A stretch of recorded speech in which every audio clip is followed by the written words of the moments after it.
Assalamualaikum warahmatullahi wabarakatuh. Perkenalkan, nama saya Eka Rizky Nabila, NIM 1923710084, mahasiswi PBG Prajabatan Gelombang 2 tahun 2023, bimbingan dan konseling Universitas Pancasakti Tegal. Di sini saya akan mempresentasikan mengenai best practice saya dengan judul meningkatkan motivasi belajar peserta didik melalui layanan bimbingan klasikal dengan metode Small Group Discussion atau SGD berbantuan media kartu.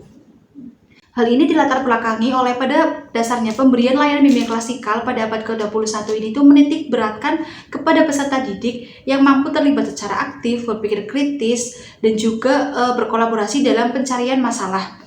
Selain itu, guru BK juga dapat menciptakan pekondisian kelas pada saat layanan dengan menggunakan metode layanan yang sesuai dengan perkembangan peserta didik.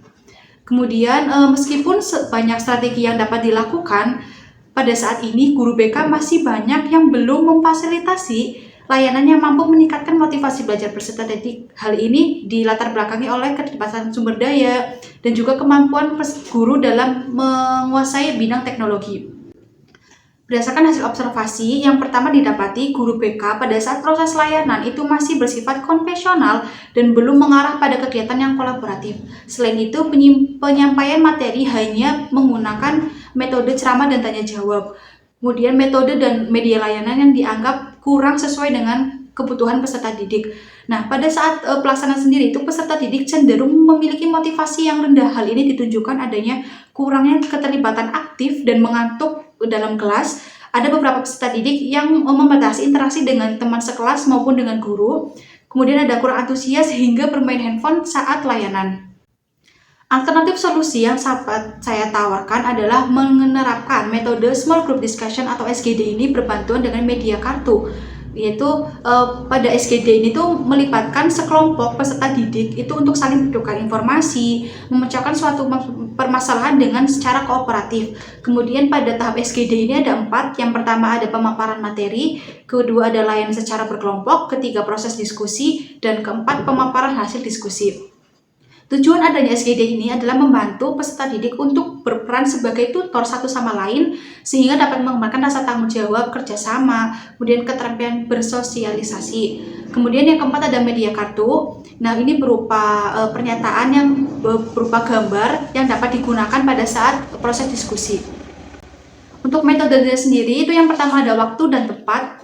Itu waktu pelaksanaannya dilaksanakan pada tanggal 16 Mei 2024. Kemudian tempatnya di SMK Negeri 3 Tegal. Untuk dengan subjek kelas 10 TAP 1 berjumlah 34 peserta didik dengan komposisi 22 laki-laki dan 12 perempuan. Untuk prosedur sendiri itu ada 3 tahapan. Yang pertama ada tahapan plan atau perencanaan, kedua tahap do pelaksanaan, yang ketiga tahap C atau pengamatan. Yang keempat ada data dan teknik pengumpulan itu menggunakan deskripsi kualitatif. Kemudian ada observasi, angket, dan dokumentasi. Dan untuk yang terakhir ada instrumen, itu menggunakan instrumen lead assessment, asesmen awal, dan angket evaluasi hasil. Untuk indikator asesmen awal motivasi belajar disebut itu ada 8 pernyataan. Kemudian untuk capaiannya itu ada sangat baik, cukup, dan kurang. Untuk angket hasil layanan bimbingan klasikal motivasi belajar, itu ada 8 pernyataan juga, dan itu termasuk ke dalam UCA, yaitu understanding, comfortable, dan action. Untuk hasil dan pembahasannya sendiri, itu pertama ada plan, itu guru BK mengenali karakteristik peserta didik melalui hasil observasi, kebutuhan, kemudian ada setelah itu menyusun RPL dengan merumuskan tujuan layanan, memberikan asesmen, kebutuhan, menyusun materi, pemilihan metode, dan media layanan. Kemudian selanjutnya ada memilih metode small group discussion dan media kartu. Nah, untuk do atau pelaksanaan sendiri itu ada 3 tahapan. Yang pertama ada tahapan pembukaan, di mana guru BK itu mengucapkan salam, memimpin doa, melakukan presensi, membangun hubungan yang baik, kemudian menyampaikan tujuan layanan, menyampaikan materi, dan diskusi serta ice breaking. Yang kedua ada tahapan inti. Yang pertama ada memuat small group discussion itu sendiri. Nah, berikut ada dokumentasi tahapan do, yaitu ada pemaparan materi berupa PPT dan video, diskusi kelompok, proses diskusi, dan pemaparan hasil diskusi. Nah, untuk yang ketiga itu ada penutup, di mana guru peserta didik itu mengerjakan evaluasi hasil layanan.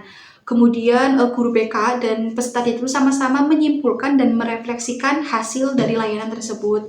Kemudian sebagai penutupnya, guru BK menutup layanan dengan mengajak berdoa. Untuk hasil asesmen awal itu didapati bahwa motivasi belajar di kelas 10 TFS 1 itu cenderung rendah, bahkan sangat rendah ya, karena terdapat 30 peserta didik yang kurang memiliki motivasi belajar. Kemudian setelah melakukan hasil layanan itu didapati hasil analisis evaluasi hasil bahwa memiliki motivasi belajar itu semakin meningkat. Hal ini ditandai dengan 26 peserta didik itu memiliki motivasi belajar yang baik seperti itu. Untuk datanya bisa dilihat sendiri. Kemudian ada hasil perbandingannya antara sebelum melakukan layanan dan setelah melakukan layanan itu cenderung cukup baik ya, termasuk dalam kategori baik. Itu ada data perbandingannya dapat dilihat pada tabel. Kemudian faktor meningkatkan motivasi belajar itu yang pertama ada motivasi belajar itu dapat mengalami peningkatan apabila pada saat layanan itu diberikan metode maupun teknik yang sesuai dengan kebutuhan peserta didik. Kemudian ada menerapkan metode SGD, itu berbantuan media kartu menjadi hal yang baru bagi mereka karena sebelumnya belum pernah dilakukan. Kemudian ada interaksi dan komunikasi positif antara anggota dalam kelompok saat proses diskusi.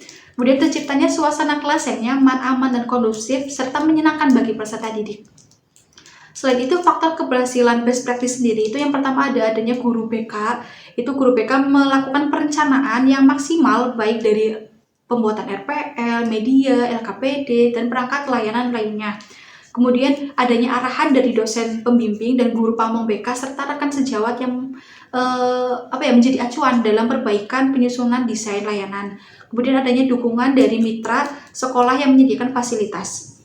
Nah, untuk kesimpulannya sendiri adalah dalam upaya meningkatkan motivasi belajar peserta didik melalui layanan bimbingan klasikal dapat dilakukan guru BK, yakni dengan merancang layanan sesuai dengan metode yang inovatif dan kebutuhan peserta didik.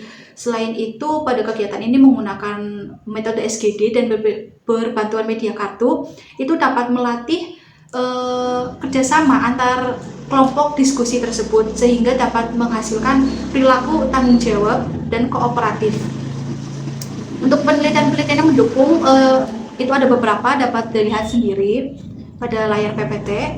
Kemudian saya ucapkan terima kasih. Sekian dari presentasi dari saya. Kurang-kurangnya saya minta maaf. Wassalamualaikum warahmatullahi wabarakatuh.